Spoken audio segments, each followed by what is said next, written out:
Gentleman yields back. The gentleman from Ohio, Mr. Jordan, is recognized. Thank you, Madam Chair. Mr. Crabtree, when did, excuse me, when did you lose your job? Thank you, Congressman. About 3 hours after the presidential inauguration this year. January 20th, 2021, you lost your job. That's right? Yes, sir. What has happened? Do you know what's happened to the price of gasoline since that day? I think everybody knows the answer to that question, Congressman. It's going nowhere but up, just like we tried to warn. It's increased dramatically, hasn't it? Over $1 a gallon. Yes, sir. You know what's happened to the company that was overseeing the Russian Nord Stream 2 gas pipeline? Do you know what happened to them? I believe they were allowed to finish construction. I know that for a fact. Yeah, the sanctions against them were waived. They were allowed to complete construction of that pipeline. At the same time, yours was closed down and you lost your job. You know what's happened to American energy independence since the day you were fired? Well, the words OPEC seem to be coming back in the media more these days, and I didn't hear that for a lot of years, so we've lost it. Yeah, that's what's happened. Mr. Summers, are CO2 emissions in the United States lower today than they were 20 years ago? They are, Congressman. Significantly lower, is that right? They are significantly lower. In fact, CO2 emissions from the power sector in particular are at the lowest level since 1978. And that's because, you know, things like cap and trade passed and regulations from the government caused you to lower them. Isn't that true?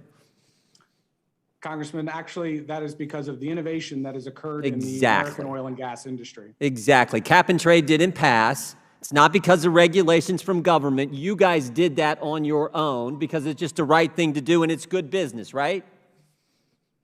That's right, Congressman. As I mentioned before, every energy source has to meet that energy trilemma: affordable, reliable, and cleaner. And that's what this industry has delivered. 10 months ago, was the United States of America energy independent, Mr. Summers? What I would say, Congressman, is that the United States was North American energy independent and well on our way to American energy independence. We were exporting a lot too, weren't we? We were. Unfortunately, over the course of the last few months, we're actually importing oil into the United States for the first time in a while. Yeah, that was my next question. So in 10 months' time, we went from being energy independent to now we're importing oil, and we had this spectacle of the President of the United States begging OPEC to increase production. Is that accurate? Well, Congressman, the U.S. was a net petroleum exporter for the first time since 1958 in the year 2020. And, you know, we were very proud of being the world's largest producer of oil and natural gas as a consequence of the innovation and the technological revolution that has occurred in the American oil and gas industry. Yeah, I mean, I can't say it better than our colleague from Florida who spoke a few minutes ago, but in 10 months' time, we have literally went from energy independence to the President of the United States begging OPEC to increase production to now we're having to import some of our energy needs. We've went from $2 gas to $3, $4, $5. I was in California a week and a half ago, $5 gas, I saw it there, which costs families hundreds of dollars a month in transportation costs.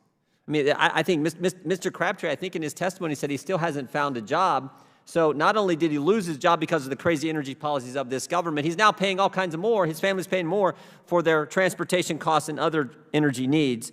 And what do Democrats do today?